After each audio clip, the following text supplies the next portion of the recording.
Thank you for the opportunity to address the AIPAC Policy Conference today. And thanks to Teddy and Ed. They've been great friends and supporters and teachers over the years. I'm sorry that my Super Tuesday travel schedule prevents me from being with you in person, but while I can't be with you, I stand with you. I share your commitment to a strong and secure Israel, and I salute your tireless work to strengthen our alliance. This year, we're gathering at a dangerous time for Israel and for America.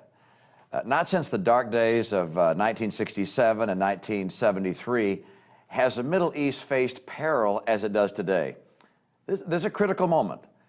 America must not, and if I'm president, it will not fail this defining test of history. The current administration has distanced itself from Israel and visibly warmed to the Palestinian cause. It's emboldened the Palestinians. They're convinced that they can do better at the UN and better with America directly than they can at the bargaining table with Israel. As president, I'll treat our allies and friends like our friends and allies. In recent days and weeks, we've heard a lot of words from the administration. Its clear message has been to warn Israel to consider the costs of military action against Iran. I don't believe we should be issuing public warnings that create distance between the United States and Israel. Israel doesn't need public lectures about how to weigh decisions of war and peace. It needs our support. Israel's democratically elected leaders will always be welcomed and respected by my administration. Israel's current prime minister is not just a friend, he's an old friend. We worked together over 30 years ago at the Boston Consulting Group. He's a man whose intellect and courage I admire and whose family sacrifice I profoundly respect. In a Romney administration, there'll be no gap between our nations, and there'll be no gap between our leaders. Now, I've seen Israel by land and by air. I've seen its narrow waist and its vulnerability to positions on the Golan Heights. I spent time with families in Sderot who've been terrorized by rocket barrages from Gaza. I've walked the streets of Jerusalem, and seen schools there that were pocked by rifle rounds that have been fired from some of the hills nearby. I would never call for a return to the indefensible 67 lines because I understand that in Israel, geography is security. I've also studied the writings and speeches of the jihadists. They argue for a one-state solution, one all-dominating radical Islamist state, that is. Their objective is not freedom, it's not prosperity, it's not a Palestinian state, it is the destruction of Israel that they seek. And negotiating and placating such jihadists will never, ever yield peace to the Middle East. I recognize in the Ayatollahs of Iran the zealot refrain of dominion. Their passion for the martyrdom of Arab youth is matched only by their cowardice in avoiding it for themselves. Nuclear ambition is pursued by Iran to dominate, to subjugate, to obliterate.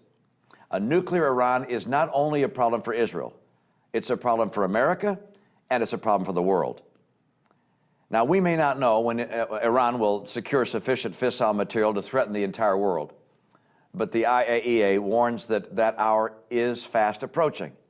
In the Gulf, Iran prepares to close the Strait of Hormuz to hold hostage 20% of the world's oil. In their nuclear laboratories, they prepare the means to hold hostage the entire planet. Iran has long engaged in terrorism around the world. Most recently, of course, in Georgia and Thailand and in Washington, D.C., they plotted to assassinate the Saudi ambassador by bombing a Georgetown restaurant. Iran has deployed Hezbollah and Hamas and armed the insurgents of Iraq and Afghanistan, killing our sons and daughters. They war against America. Yet the current administration has promoted a policy of engagement with Iran.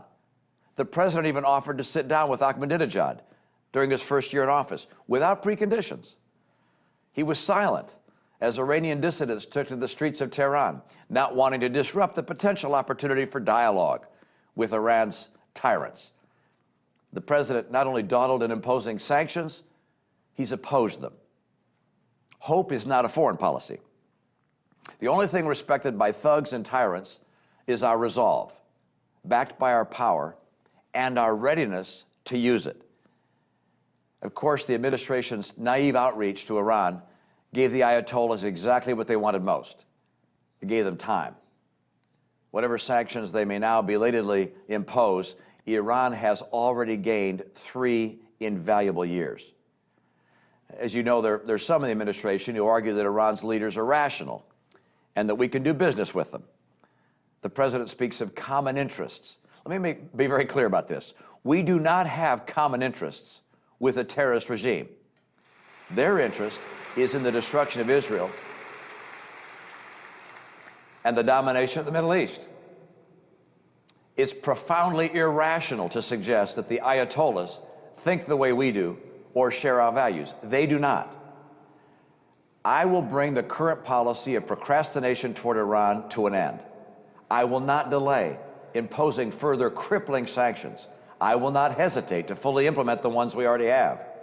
I'll make sure Iran knows of the very real peril that awaits it if it becomes nuclear. I will engage Iran's neighbors. I will station multiple aircraft carriers and warships at Iran's door. I'll stand with the Syrian people who are being mercilessly slaughtered. I know that the fall of Assad would not only be an important victory for liberty, but also a strategic blow to Tehran. As president, I'll be ready to engage in diplomacy, but I will be just as ready to engage our military might. Israel will know that America stands at its side in all conditions and in all consequence. Of course, our strength abroad depends upon our strength here at home.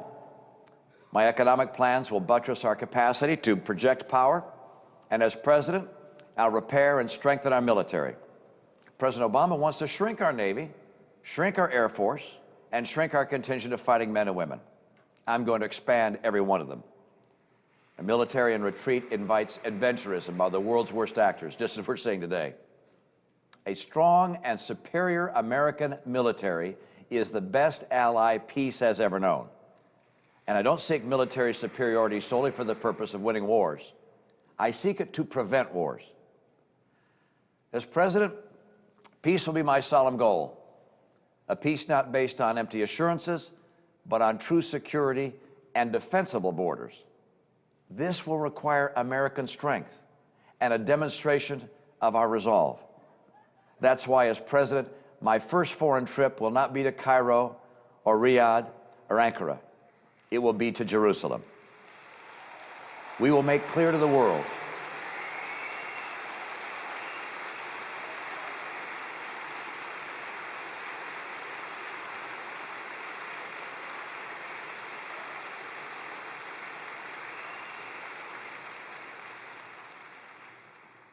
we're going to make it very clear that Israel's continued existence as a Jewish state is a vital national interest of the United States.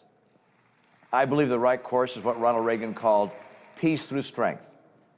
There's a reason why the Iranians released the hostages on the same day and at the same hour that Reagan was sworn in. As president, I'll offer that kind of clarity, strength, and resolve. In a Romney administration, the world will know that the bond between Israel and America is unbreakable, that our opposition to a nuclear Iran is absolute. We must not allow Iran to have the bomb or the capacity to make a bomb. Our enemies should never doubt our resolve, and our allies should never doubt our commitment. This is a critical time. AIPAC has a vital voice. Together, let's achieve peace for the region and ensure a secure future for Israel and America. God bless America, and God bless our friendship with Israel. Thanks so much.